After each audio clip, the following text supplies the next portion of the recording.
صلاتullah salamullah ala taha rasulillah salatullah salamullah ala yasin habibillah tawassalna bi bismillah وبالهادي رسول الله وكل مجاهد لله بأهل البدر يا الله صلاة الله طه رسول الله صلاة الله سلام الله على ياسين حبيب الله. الحمد لله رب العالمين والصلاة والسلام على سيد المرسلين وعلى آله وأصحابه أجمعين أما بعد. قال الله تعالى في القرآن العظيم والفرقان المجيد أعوذ بالله من الشيطان الرجيم بسم الله الرحمن الرحيم ولهن مثل الذي عليهن بالمعروف وقال رسول الله صلى الله عليه وسلم خير متاع الدنيا المرأة الصالحة. صدق الله العظيم وصدق رسوله النبي الكريم ونحن على ذلك من الشاهدين والشاكرين والحمد لله رب العالمين. பெருகி வரும் கருணையினால் பேருலகை காத்து வரும் பேர் அருளாளன் எல்லாம் அல்ல அல்லாஹுக்கே கோடான கோடி புகழ் அளித்தோம். வையகம் வழி நடக்க வல்ல அல்லாஹுவின் பாதனை தன்னடையாக்கி சென்ற தாகா நபி ஸல்லல்லாஹு அலைஹி வஸல்லம் அவர்கள் மீதும் அன்னாரின் அற்புதமான வழிமுறைகளை அழகான முறைகளை பின்பற்றிய அருமை சஹாபாக்கள், தாபிஈன்கள், தபஉ தாபிஈன்கள், சித்தீக்கீன்கள், ஷுஹதாக்கள், சாலிஹீன்கள், நாதாக்கள், நல்லோர்கள், குறிப்பாக இங்கே கூடியிருக்கக்கூடிய நம்மவர்கள் அனைவர் மீதும் எல்லாம் அல்லாஹுவின் சாந்தியும் சமாதானமும் கருணையும் கரிசனமும் நிறைவாக பொங்கி பொழியட்டுமாகுக. அன்பிற்குரிய அல்லாஹுவின் நல்லடியார்களே, பாசத்துக்குரிய தாய்மார்களே, நேசத்துக்குரிய சிறார்களே, குறிப்பாக சங்கைக்குரிய உலமா பெருமக்களே, நமது சேலம் மாவட்டத்தினுடைய அரசு காசி மௌலானா மௌலவி அல்ஹாஜ் ஹலீல் அகமது நூரானி ஹசரத் அவர்களே, பிலால் நகருடைய இமாம் மௌலானா மௌலவி முகமது அபுபக்கர் பாக்கவி ஹசரத் அவர்களே, நமது அம்மாப்பேட்டையினுடைய சிறந்த இமாம் அன்வர் பாக்கவி ஹசரத் அவர்களே, சேலம் சூரமங்கலத்திலே அமைந்திருக்கக்கூடிய இர்ஃபானிய அரபு கல்லூரிய துணை முதல்வர் ஹாஜா முஈனுத்தீன் பாக்கவி ஹசரத் அவர்களே மற்றும் உலமா பெருமக்களே, உங்கள் அனைவருக்கும் நெஞ்சம் நிறைந்த சலாமினை தெரிவித்துக் கொள்கின்றோம். அஸ்ஸலாமு அலைக்கும் வரஹ்மத்துல்லாஹி வபரகாத்துஹு. அன்புக்குரியவர்களே, மதரசா ஜமாலுத்தீன் ஜமாலி என்ற பெயரிலே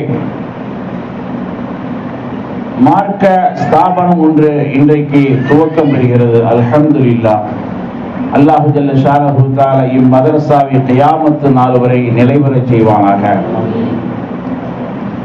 இம்மதரசாவிலே தினமும் வந்து இஸ்திஃபாதா பயன்பெறக்கூடிய நல்ல ஒரு வாய்ப்பை அல்லாஹு ஜல்ல ஷானஹு தஆலா இப்பகுதி மக்களுக்கு அல்லாஹ் நிறைவாக தந்துடுவானாக.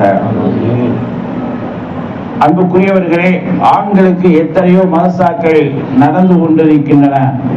ஆனால் பெண்களுக்கு மதரசாக்கள் குறைவாக இருக்கின்றன. அதை நிறைவு செய்வதற்காக வேண்டி நம்முடைய கண்ணியத்திற்குரிய மௌலானா ஃபைசுல்லா புகாரி ஹசரத் அவர்கள் இப்பொழுது இந்த பகுதியிலேயும் பெண்கள் மதரசாவை துவங்கி இருக்கிறார்கள். அல்லாஹ் மதரசாவை கபூல் செய்வானாக. இம்மதரசாவிலே பணி செய்யக்கூடிய ஆசிரியர்களுக்கும் ஆசிரியர்களுக்கும் நீண்ட ஹயாத்தை அல்லாஹ் சிறப்பாக தந்துள்வானாக. இம்மதரசாவிலே பயிலக்கூடிய மாணவ மாணவிகள் அனைவர்களுக்கும் அல்லாஹ் ரப்பல் ஆலமீன் நிறைவான ஆஃபியத்தையும் நிறைவான செல்வ வாக்கியங்களையும் தந்தல்வானாக. அன்புக்குரியவர்களே, நபிகள் நாயகம் ஸல்லல்லாஹு அலைஹி வஸல்லம் வாழ்ந்த அந்த அரபுலகம் பெண்களை மிகவும் மோசமாக நடத்தினார்கள். பெண்களை ஒரு எச்சி இலையை போன்று மிக அற்பமாக நினைத்தார்கள். பெண்களை கல் பஹாயிமி மிருகங்களை போன்று அந்த அரபு மக்கள் நடத்தினார்கள். அந்த காலத்தில் தான் நபிகள் நாயகம் ஸல்லல்லாஹு அலைஹி வஸல்லம் மன்னவர்கள் தோன்றினார்கள். பெண்களுக்கான சிறப்புகளையும் பெண்களுக்கான மேன்மைகளையும் அந்த மக்களுக்கு மத்தியிலே எடுத்து கூறி அந்த மக்களை நல்வழிப்படுத்தினார்கள். நபிகள் நாயகம் ஸல்லல்லாஹு அலைஹி வஸல்லம் மன்னவர்கள் அந்த மக்களிடத்திலே சொன்னார்கள், அல் பனாத்து பரக்கத்துன், பெண் பிள்ளைகள் பரக்கத்தானவர்கள் என்று சொல்லி காட்டினார்கள். அல்லாஹு ஜல்ல ஷானஹு தஆலாவும் திருக்குர்ஆனிலே பெண்களை புகழ்ந்து கண்ணியப்படுத்தி குர்ஆனிலே பல்வேறு சூறாக்களை இறக்கி வைத்தார். குறிப்பாக சூரத்து நிசா, சூரத்து நூர், சூரத்து மரியம், இந்த சூறாக்கள் எல்லாம் பெண்களுடைய பெருமைகளையும் சிறப்புகளையும் மகத்துவங்களையும் எடுத்து கூறும் வகையே அல்லாஹ் திருக்குர்ஆனிலே அவர்களுக்கு தனி ஒரு இடத்தை கொடுத்தார். ஆக பெண்கள் இயற்கையிலேயே இயல்பிலேயே சிறந்தவர்கள், உயர்ந்தவர்கள் என்பதை அல்லாஹும் அல்லாஹ்வுடைய ரசூலும் உலக மக்களுக்கு அறிவித்தார்கள். அல்லாஹ் ஜல்ல ஷானஹு தஆலா திருக்குர்ஆனிலே சொன்னான், யஹ்பு லிமன் யஷாஉ இனாஸ வ யஹ்பு லிமன் யஷாஉ துகூரா, நாம் நாடியவர்களுக்கு பெண் குழந்தைகளை அன்பளிப்பாக கொடுக்கிறோம், நாம் நாடியவர்களுக்கு ஆண் குழந்தைகளை அன்பளிப்பாக கொடுக்கிறோம் என்று அல்லாஹ் தஆலா பெண் குழந்தைகளைத்தான் முதலிலே சொன்னான். பெண் குழந்தைகள் நமக்கு பிறப்பதும் கிடைப்பதும் அது ஒரு ஹிபத், அது ஒரு அன்பளிப்பு. இந்த ஆயத்தின் அடிப்படையில் தான் முதல் குழந்தை பெண் குழந்தை பிறப்பது பரக்கத்து என்று சொல்லி காட்டுகிறார்கள். ஆக நம்முடைய பிரசவத்திலே முதல் குழந்தையாக பெண் குழந்தைகளை பெற்றெடுப்பது அது ஒரு பரக்கத்து, வரவேற்கக்கூடிய விஷயம். அல்லாஹ் குர்ஆனிலே முற்படுத்தி சொல்லியிருக்கிறானே, முந்தி சொல்லியிருக்கிறானே, அதே போல நமக்கும் பெண் குழந்தை முதலாவதாக கிடைத்து விட்டது அது மிகப்பெரிய பாக்கியம் என்று நம்முடைய நல்லவர்கள் சொல்லுவார்கள். அருமையானவர்கள், பெண் குழந்தைகள் என்பவர்கள் பாக்கியமானவர்கள். அவர்கள் இந்த உலகத்திலே நமக்கு கிடைப்பது மிக சீதவித்தனமானது என்பதை நபிகள் நாயகம் ஸல்லல்லாஹு அலைஹி வஸல்லம் மன்னவர்கள் ஹதீஸின் மூலமாக நமக்கு சொல்லி காட்டினார்கள். அந்த அரபு மக்களிடத்தில் இருந்த மூட கொள்கையை மூட சிந்தனையை போக்கினார்கள். பெண் குழந்தை பிறந்தாலே அந்த அரபு மக்களுடைய முகங்கள் சுருங்கிவிடும், முகங்கள் கருத்து விடும், பெண் குழந்தை பிறந்து விட்டது என்று. இன்றைக்கும் அந்த நிலைமையை சில இடத்திலே பார்க்கிறோம். பெண் குழந்தை பிறந்து விட்டாலே எத்தனையோ கணவன்கள் வந்து பார்ப்பது கிடையாது, பெண் குழந்தையை பெற்றுட்டாலே அப்படின்ட்டு. இன்னைக்கும் அந்த ஐயாமுல் ஜாஹிலியா அறியாமை காலத்திலே நடந்த அந்த போக்கு இன்றைக்கும் தொடர்ந்து கொண்டே இருக்கிறது. ஆனால் நபிகள் நாயகம் ஸல்லல்லாஹு அலைஹி வஸல்லம் மன்னவர்கள் பெண்கள் பிறப்பை ஒரு பரக்கத்தாக சொன்னார்கள். உங்களுக்கு பரக்கத்தே வந்து விட்டது, உங்களுடைய வாழ்க்கையிலே சுபிட்சமும் சந்தோஷமும் கிடைத்து விட்டது என்று பெண் குழந்தைகளைத்தான் நபிகள் நாயகம் ஸல்லல்லாஹு அலைஹி வஸல்லம் அவர்கள் போற்றி புகழ்ந்தார்கள். பெருமானா ஸல்லல்லாஹு அலைஹி வஸல்லம் காலத்திலே கைஸ் இப்னு ஆசிம் என்று சொல்லக்கூடிய ஒரு மனிதர் வந்து இஸ்லாத்தை தழுவுகிறார். நாயகம் ஸல்லல்லாஹு அலைஹி வஸல்லம் அவர்கள் அவருடைய இஸ்லாத்தை கபூல் செய்கிறார்கள். பிறகு நாயகத்தினுடைய கையை பிடித்து தேம்பி தேம்பி அழுகிறார். அல்லாஹ்வுடைய திருத்தூதரே, நான் ஒரு பெரும் பாவியாக இருக்கிறேன், எனக்கு 13 பெண் குழந்தைகள் பிறந்தார்கள், அத்தனை பெண் குழந்தைகளையும் நான் புதைத்து விட்டேன், உயிரோடு அவர்களை நான் சமாதி கட்டி விட்டேன் யா ரசூலல்லாஹ், மிகப்பெரிய ஒரு பாவியாக உங்களிடத்தில் இருக்கிறேன், என்னுடைய பாவம் மன்னிக்கப்படுமா என்று கேட்கிறார். நபிகள் நாயகம் ஸல்லல்லாஹு அலைஹி வஸல்லம் அவர்கள் சொன்னார்கள், நீ 13 அடிமைகளை உரிமையிட்டு விடு, உன்னுடைய பாவங்கள் மன்னிக்கப்படும் என்று. அந்த மனிதர் சொன்னார், என்னிடத்திலே ஒட்டகங்கள் அதிகமாக இருக்கின்றன, நான் ஒட்டக மேய்ப்பாளராக இருக்கிறேன், அடிமைகளுக்கு பகரமாக ஒட்டகங்களை நான் சதகா செய்யலாமா ஏழைகளுக்கு வழங்கலாமா என்று கேட்கிறார். நபிகள் நாயகம் ஸல்லல்லாஹு அலைஹி வஸல்லம் அவர்கள் 13 ஒட்டகைகளை நீ ஏழைகளுக்கு சதகா செய்து உன்னுடைய பாவங்கள் மன்னிக்கப்படும் என்று நபிகள் நாயகம் ஸல்லல்லாஹு அலைஹி வஸல்லம் சொல்லி காட்டினார்கள். ஆக இந்த உலகத்திலே பெண்களை வரவேற்றவர்கள், பெண்களை ஆதரித்தவர்கள் நபிகள் நாயகம் ஸல்லல்லாஹு அலைஹி வஸல்லம் அவர்கள்தான். சொல்லி காட்டினார்கள், ஹுப்பிப இலைய மின் துன்யாக்கும், உலகத்திலே எனக்கு 3 பேர்கள் பிரியமானவர்கள். முதலாவது அன்னிசா, பெண்கள் எனக்கு உலகத்திலே பிரியமானவர்கள் என்று பெண்கள் மீது நபிகள் நாயகம் ஸல்லல்லாஹு அலைஹி வஸல்லம் தன் பிரியத்தை வெளிப்படுத்தினார்கள். இரண்டாவது அத்தீபு, நறுமணம் எனக்கு பிரியமானது. அத்தர், இன்னைக்கு நிறைய பேர் அத்தரை போடுறதே இல்லை. அத்தரை வியாபாரி ரொம்ப பஞ்சமா இருக்காரு. அப்ப என்ன செய்யணுங்க, அத்தரை அதிகமா யூஸ் பண்ணணும். நபி ஸல்லல்லாஹு அலைஹி வஸல்லம் அவர்களுக்கு பிரியமான சுன்னத்து. நம்ம காசி சாப்பிட்டு எப்பவுமே அத்தர் போட்டே இருப்பாங்க. இப்ப கூட அத்தர் போடுறாங்க. அத்தர் போடுவதன் காரணமாக அவர்கள் இன்றைக்குமே இளமையா இருக்காங்க. பாருங்க, அவங்க முகத்தை பாருங்க, வயோதிகத்தினுடைய அறிகுறியே தெரியல. வாலிபருடைய அறிகுறி தான் இருக்கு, அடையாளம் தான் இருக்காங்க. ஆக நாம் என்ன செய்ய வேண்டும், நம்முடைய வாழ்க்கையிலே அதிகமாக நறுமணங்களை பயன்படுத்த வேண்டும். வீட்டிலே என்ன செய்ய வேண்டும், நறுமணங்களை போட வேண்டும், நறுமணங்களை உபயோகிக்க வேண்டும். சாம்பிராணி, யாருமே சாம்பிராணி வீட்டில் போடுறதே இல்லை. எல்லாம் விதத்தின் வேற சில கோமாளிகளை சொல்லி விட்டார்கள். நம்மளும் ஏமாளிகளாக மாறிக்கொண்டே இருக்கிறோம். காலையில மாலையில அந்த காலத்துல நம்முடைய இல்லங்களிலே சாம்பிராணிகளை போட்டு மனமாக ஆக்குவோம். நம்ம ஆடைகள் உடுத்துகின்ற போது நறுமணங்களை பூசுவோம். அதெல்லாம் இன்னைக்கு இல்லாமல் போகிவிட்டது. ஆக நறுமணங்கள் என்பது நாயகத்திற்கு மிக பிரியமான ஒன்று. மூன்றாவது குர்ரத்து ஐனி ஃபீ ஸலாத், தொழுகையிலே கண்குளிர்ச்சி என்பார்கள். தொழுகையில் நபி ஸல்லல்லாஹு அலைஹி வஸல்லம் அவர்களுக்கு பிரியமானது. ஆகவே இந்த உலகத்திலே படைப்புகளிலே மிக பிரியமானவர்களாக பெண்கள் தான் இருக்கிறார்கள். அல்லாஹு ஜல்ல ஷானஹு தஆலா இந்த பெண்களை பற்றி குர்ஆனிலே சூரத்து ஸுக்ரூஃபிலே சூரத்து நஹ்லிலே சொல்லுவான், வைதா புஷ்ரா அஹதுஹும் பில் உன்ஸா வல்ல வஜ்ஹுஹு முஸ்வத்தா வஹுவ கதீம், உங்களில் ஒருவருக்கு பெண் குழந்தையை கொண்டு சுப செய்தி கூறப்பட்டால் அவருடைய முகம் கடுகடுத்து விடுகிறது என்று அல்லாஹ் சொல்கிறான். அப்ப ஐயாமுல் ஜாஹிலியாவிலே இருந்த மக்களின் அந்த உணர்வுகளையும் அவர்களுடைய நினைவுகளையும் அல்லாஹ் இந்த ஆயத்தில் சொல்லி காட்டியிருக்கிறார். இப்ப பெண் குழந்தை பிறப்பது என்பது ஒரு சுப செய்தி. அந்த சுப செய்தியின் மூலமாக நாம் மகிழ்ச்சி அடைய வேண்டும், நம்முடைய முகம் மலர வேண்டும், நம்முடைய முகத்திலே சந்தோஷ குறிகள் ஏற்பட வேண்டும் என்று அல்லாஹு தஆலா இங்கே விரும்புகின்றார். ஆகவே பெண்கள் என்பவர்கள் உலகத்திலே மகிழ்ச்சிக்குரியவர்கள். நபிகள் நாயகம் ஸல்லல்லாஹு அலைஹி வஸல்லம் அவர்கள் சஹாபாக்களுடைய சபையிலே சொன்னார்கள், யார் 3 பெண் குழந்தைகளை பெற்றெடுத்து, யார் 3 பெண் குழந்தைகளை பெற்றெடுத்து அழகான முறையிலே வளர்த்து அவர்களுக்கு கல்வியையும் ஊட்டி விடுகின்றார்களோ அப்படிப்பட்டவருக்கு அந்த 3 பெண் குழந்தைகள் மூலமாக சொர்க்க வாக்கியம் கிடைக்கும், அவர் சொர்க்கவாதி என்று நபிகள் நாயகம் ஸல்லல்லாஹு அலைஹி வஸல்லம் சுப செய்தி சொன்னார்கள். அப்பொழுது சபையில இருந்த ஒரு சஹாபி இருந்தார். யார் ரசூலுல்லாஹ், எனக்கு 2 பெண் குழந்தைகள் தான் இருக்கு, எனக்கு சொர்க்கம் கிடைக்குமா? நான், உங்களுக்கும் சொர்க்கம் கிடைக்கும். 2 பெண் குழந்தைகளை நீங்கள் அழகான முறையிலே வளர்த்து அவர்களுக்கு ஒழுக்கங்களை கற்றுக் கொடுத்து கல்விமான்களாக அவர்களை நீங்கள் ஆக்கினால், வளர்த்தால் உங்களுக்கும் சொர்க்கம் கிடைக்கும் என்று நபிகள் நாயகம் ஸல்லல்லாஹு அலைஹி வஸல்லம் சொன்னார். இன்னொரு சஹாபி இருந்தார். யா ரசூலுல்லாஹ், அவ வாஹிதா, எனக்கு ஒரு பெண் குழந்தை தான் இருக்கிறது, ஒரு பெண் குழந்தையை வளர்த்தால் எனக்கு சொர்க்கம் கிடைக்குமா? நான், உங்களுக்கும் சொர்க்கம் கிடைக்கும்.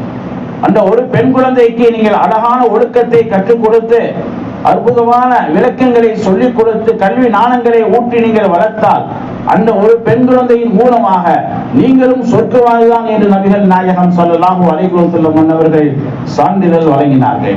ஆக பெண்கள் மூலமாகத்தான் நாம் சொர்க்கம் பெற முடிகிறது என்று சொன்னால், பெண்கள் எந்த அளவுக்கு உயர்ந்தவர்கள், எந்த அளவுக்கு சிறந்தவர்கள். நபிகள் நாயகம் ஸல்லல்லாஹு அலைஹி வஸல்லம் அவர்கள் சொல்வார்கள், அல் ஜன்னத்து தஹ்த அக்தாமி உம்மஹாத்திக்கும், சொர்க்கம் என்பது உங்களுடைய தாயின் பாதடியிலே இருக்கிறது, காலடியிலே இருக்கிறது என்று சொல்லி காட்டினார்கள். அப்ப உயர்ந்த சொர்க்கம், அந்த சொர்க்கத்தை பற்றி யாராலும் வர்ணிக்க முடியாது. நபிகள் நாயகம் ஸல்லல்லாஹு சொன்னாங்க, மாலா ஐனுன் ரஅத் வலா உதுன் சமிஅத் வலா خطر على قلب بشر, எந்த கண்ணும் பார்த்திடாத, எந்த காதும் கேட்டிடாத, எந்த மனதிலும் ஊசலிடாத ஒரு சொர்க்கத்தை நாம் உங்களுக்கு தயாராக்கி வைத்திருக்கிறோம் என்று சொல்கிறார். அவ்வளவு உயர்ந்த சொர்க்கம், உயர்ந்த அந்த ஜன்னத்தை அல்லாஹ் தாயின் காலடியிலே வைத்திருக்கார் என்று சொன்னால், தாயின் காலடி என்பது சொர்க்கத்தை விட மேலானது. ஆக தாய்க்கு நாம் வாழ்கின்றவர்கள் பணிந்து பணிவிடை செய்து வாழ வேண்டும். அவர்கள் காலடியில் இருக்கக்கூடிய சொர்க்கத்தை பெறக்கூடியவர்களாக நாம் ஆக வேண்டும். ஆனால் இன்றைக்குள்ள நிலைமை என்ன? அந்த தாயை எந்த அளவுக்கு பாடாப்படுத்துகிறார்கள். அந்த தாய்க்கு உண்ண கூட உணவு கொடுப்பதில்லை, உடுத்த கூட உடை கொடுப்பதில்லை. அந்த தாயை அனாதையாக எத்தனையோ பேர்கள் விட்டு விட்டார்கள். சொர்க்கத்தை பெறக்கூடிய, அந்த சொர்க்கத்தை பெற்றிருக்கக்கூடிய, சொர்க்கத்தை வைத்திருக்கக்கூடிய அந்த தாயை இன்றைக்கு எத்தனையோ பேர்கள் பாராமுகமாக பார்க்காமலேயே வாழ்ந்து கொண்டிருக்கிறார்கள். ஆக நபிகள் நாயகம் ஸல்லல்லாஹு அலைஹி வஸல்லம் அன்னவர்கள் தாயினுடைய காலடியில் சொர்க்கத்தை வைத்து தாயை சொர்க்கத்துக்கு மேலே உயர்த்தி பேசினார்கள். அவர்களுடைய சிறப்புகளையும் இந்த மதரசா நமக்கு கற்றுத்தரக்கூடியதாக இருக்கின்றது. அருமையானவர்களே, ஒரு ஊரிலே ஒரு தாய்க்கு 4 மகன்கள் இருக்கிறார். மகள்கள்லாம் இல்ல, 4 மகன்கள் இருக்கிறார். தந்தை இறந்தவுடன், அப்பா இறந்தவுடன் அவருடைய சொத்துக்களை பிரிக்கிறார்கள். அப்படி பிரிக்கும் போது கடைசி மகன் சொன்னார், எனக்கு சொத்தெல்லாம் வேணாம், தாய் மட்டும் என்கிட்ட கொடுத்துருங்க, அம்மா மட்டும் என்கிட்ட கொடுத்துருங்க, நான் பார்த்துக்கிறேன் அப்படின்னு. அம்மா மட்டும் வாங்கிட்டார். வாங்கிட்டு முதல் நாள் வீட்டுக்கு கூட்டிட்டு போய் அம்மாவுக்கு பிரியமான மீன் வாங்கி கொடுக்கலாம், நீங்க மீன் சாப்பாடு அப்படின்னு சொல்லிட்டு மார்க்கெட்ல போய் ஒரு பெரிய மீன் வாங்கிட்டு வந்தார். மீன் வாங்கிட்டு வந்தா அந்த மீனை வயிற்றுக்குள்ள முத்து இருக்கு, முத்து ஜொலிக்குது. அந்த முத்தை கொண்டு போய் முத்து வியாபாரி இடத்துல கொண்டு போய் கொடுக்கிறார். அவர் பார்த்துட்டு சொன்னாரு, இந்த முத்துக்கு நான் விலை கொடுக்க முடியாது, உயர்தரமான முத்தா இருக்குது, இந்த நாட்டினுடைய அரசர் இடத்துல போய் கொடுங்க, அவரு உங்களுக்கு விலை கொடுப்பாரு அப்படின்னு. அந்த 4வது மகன் அந்த முத்தை எடுத்து கொண்டு போய் அரசனத்துல போய் கொடுத்தோம்னா, அரசன் சொன்னா அது விலை உயர்ந்த முத்து, என்னிடத்திலையும் பாருங்கள் எத்தனையோ முத்துக்களை நான் வைத்திருக்கிறேன், ஆனால் அதுக்கெல்லாம் இது அப்பாவான ஒரு உயர்தரமான ஒரு முத்தை நீங்க கொண்டு வந்திருக்கீங்க, இதற்கு நான் விலை கொடுக்க முடியாது, வேண்டுமானால் என்னுடைய ஆட்சியின் பாதி இடங்களை உங்களுக்கு கொடுத்துறேன், பாதி பதவியை கொடுத்துறேன், நீங்க அந்த பதவியில இன்னொரு அரசனாக நீங்கள் பதவி ஏற்க வேண்டும் என்று அந்த 4வது மகனுக்கு உத்தரவிடுகின்றார். அருமையானவர்களை சிந்தித்து பாருங்க. அப்ப தாயை நம்ம வச்சு பராமரிச்சோம்னா உலகத்திலேயே அல்லாஹ் மிகப்பெரிய அந்தஸ்தை கொடுக்கலாம். எந்த அளவுக்கு அந்தஸ்து கொடுக்கலாம், யாருமே கொடுக்க முடியாத அந்தஸ்தை கொடுக்கலாம். ஒரு அரச பதவியில, உயர்ந்த பதவியில அல்லாஹ் நமக்கு அமைக்கிறான் என்று சொன்னால், இந்த தாயினுடைய துஆவும் தாயினுடைய பராமரிப்பும் அவர்களிடத்தில் நாம் நடந்து கொள்ளக்கூடிய முறையும் தான். இதனால் தான் நபிகள் நாயகம் ஸல்லல்லாஹு அலைஹி வஸல்லம் அன்னவர்கள் எப்பொழுதுமே ஹலீமத்து ஸஅதியா பால்குடி தாய் தங்களிடத்திலே வருகின்ற பொழுது எழுந்து நின்று அவர்களை வரவேற்பார்கள். ஹசன் பஸ்ரி ரஹ்மத்துல்லாஹி அலைஹி அவர்கள் சஹாபாக்கள் காலத்திலேயே வாழ்ந்தார்கள். அவர்கள் தாபிஈனாக இருக்கிறார்கள். கைரு தாபிஈன், தாபிஈன்களிலேயே சிறந்தவர்களாக இருக்கிறார் ஹசன் பஸ்ரி ரஹ்மத்துல்லாஹி. அவங்க தாயை பார்த்தவங்க கையை கட்டிக்குவாங்க. தாயை பார்த்தவங்க கையை கட்டிக்கிட்டு தான் கையை கட்டி மரியாதை செய்வாங்க. அப்போ நண்பர் கேட்டாங்க, அல்லாஹ்வுக்கு முன்னாடி கையை கட்டி தொழுறீங்க, பரவாயில்லை, அந்த தாய்க்கு முன்னாடி கையை கட்டி நீங்க நிக்கிறீங்களே, என்ன காரணம்? அல்லாஹ் குர்ஆன்ல சொல்றான், வஃபில் ஜனாஹ துல்லி, தாய் வந்து பார்க்கின்ற பொழுது பணிவான ரெக்கையை தாழ்த்தி கொள்ளுங்கிறான். நமக்கு ரெக்கைங்க 2 கை தான். அப்ப அந்த ஆயத்தின்படி நான் அமல் செய்கிறேன், என்னுடைய ரெக்கையான இந்த கையை நான் தாழ்த்தி கொள்கிறேன், மடித்துக் கொள்கிறேன் என்று ஹசன் பஸ்ரி ரஹ்மத்துல்லாஹி அவர்கள் சொல்லுவார்களாம்.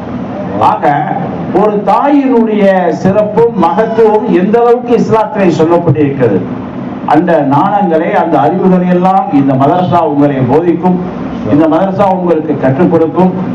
இந்த மதரசாவை நீங்கள் முழுமையாக பயன்படுத்துங்கள். இஸ்லாத்தை பொறுத்தவரை தாய்மார்களுக்கு மிகுந்த சிறப்பு இருக்கிறது. நபிகள் நாயகம் ஸல்லல்லாஹு அலைஹி வஸல்லம் அவர்கள் உச்சபட்சமாக சொன்னார்கள், கைரு மதாஇத் துன்யா அல் மர்அத்து ஸாலிஹா, உலகத்தினுடைய உயர்ந்த பொருட்களிலே மிக சிறந்த ஒரு பொருள், சிறந்த ஒரு படைப்பு சாலிஹான பெண் என்று நபிகள் நாயகம் சொல்லியிருக்கிறார். இந்த உலகத்திலே தங்கம், வெள்ளி, மரகதம், மாணிக்கம் போன்ற எத்தனையோ உயர்தரமான பொருட்கள் இருந்தாலும் அவைகள் அனைத்தை விட மிக சிறந்த ஒரு படைப்பு, சிறந்த ஒரு அமைப்பு இருக்கு என்று சொன்னால் அது பெண்கள் தான். எனவே பெண்கள் என்பவர்கள் சாதாரண மாணவர்கள் அல்ல, அவர்கள் உயர்ந்தவர்கள். அவர்கள் மார்க்க கல்வியை கற்றுக்கொள்கின்ற பொழுது மேலும் அவர்களுக்கு சிறப்பு இருக்கிறது. சஹாபா பெண்மணியர்களே, அன்னை ஆயிஷா ரலியல்லாஹு தஆலா அன்ஹா அவர்கள் இன்று வரைக்கும் பெண்களிலே மிகப்பெரிய ஒரு ஆலிமாக, மிகப்பெரிய ஒரு கல்விமானாக போற்றப்படுகிறார் என்று சொன்னால், இன்னைக்கு நம்ம குர்ஆன் ஓதிட்டு இருக்கோம்ல, அந்த குர்ஆன்ல இருக்கக்கூடிய வசனங்களுடைய எண்ணிக்கை 6666. 6666 இந்த வசனங்களை எண்ணி கொடுத்தவர்கள் ஒரு ஆண் அல்ல, ஒரு பெண்ணு தான். அவர்கள் தான் அன்னை ஆயிஷா ரலியல்லாஹு தஆலா அன்ஹா அவர்கள். ஆக ஆயிஷா ரலியல்லாஹு தஆலா அன்ஹா அவர்கள் பல்வேறு துறைகளிலே திறமையாக இருந்தார்கள். அவர்கள் வாழ்கின்ற பொழுது ஒரு மிகப்பெரிய ஒரு இலக்கியவாதியாகவும் இருந்தார். ஆயிஷா ரலியல்லாஹு தஆலா அவர்கள் சாதாரணமாக பேசாமல் கவிதை நடைகளையும் பேசியிருக்கிறார்கள். ஒரு பெண் கவிஞராகவும் வாழ்ந்திருக்காங்க. அப்ப பெண்கள் என்பவர்கள் சாதாரணமானவர்கள் அல்ல, எல்லா திறமைகளுக்கும் சொந்தக்காரர்கள். எல்லா திறமைகளையும் உருவாக்குவதற்கு அவர்கள் பாடுபட வேண்டும்.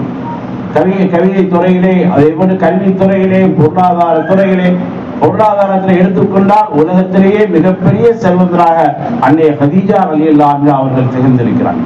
அப்ப பொருளாதார துறையிலே, கல்வித்துறையிலே, கவித்துறையிலே, மற்றவர்களுக்கு கல்வியை போதிக்கக்கூடிய துறையிலே அனைத்திலையுமே பெண்கள் முன்னோடியாக இருந்திருக்கிறார்கள். அத்தகைய தகுதிகளை, அத்தகைய வாய்ப்புகளை நீங்கள் இந்த மதரசாவின் மூலமாக உருவாக்கிக் கொள்ள வேண்டும். அல்லாஹ் ஜல்ல ஷானஹு தஆலா இந்த மதரசாவை மிகப்பெரிய ஒரு வளர்ச்சிகளை கொண்டு வருவனாக. இந்த மதரசாவை பயன்படக்கூடிய அனைத்து மாணவ மாணவிகளுக்கும் நிறைவான, முழுமையான, சிறப்பான, செழிப்பான திறமைகளையும் உயர்வுகளையும் அல்லாஹ் தந்தருவானாக. இம்மதரசாவுக்காக நீ பாடுபடக்கூடிய நிர்வாகிகளுக்கும், உஸ்தாத்மார்களுக்கும், உஸ்தாதியாக்களுக்கும், அவருடைய பிள்ளைகளுக்கும் அல்லாஹ் இகபர நன்பாக்கியங்களை நல்குவானாக. குறிப்பாக அவருடைய வாழ்க்கையிலே ஒரு முறையாவது ஹஜ் உம்ரா செய்து சிறந்த ஒரு பதவியை அடைவதற்கு அல்லாஹ் ரப்பல் ஆலமீன் உஸ்தாத்மார்களுக்கு தௌஃபீக் செய்வானாக. அவர்களிடத்திலே பயிலக்கூடிய மாணவ மாணவிகளுக்கும் அல்லாஹ் இத்தகைய வாய்ப்பினை நல்குவானாக. இந்த மதரசாவை ஆரம்பித்திருக்கின்ற, துவக்கிருக்கின்ற அத்தனை நல்ல உள்ளங்களுக்கும் அல்லாஹ் சௌ வாக்கியங்களை மிக சிறப்பாக, மிக உயர்வாக என்றென்றும் தந்தருவானாக. வாஹிர் தாவா அல்ஹம்துலில்லாஹி ரப்பில் ஆலமீன். அஸ்ஸலாமு அலைக்கும் வரஹ்மத்துல்லாஹி வபரகாத்துஹு.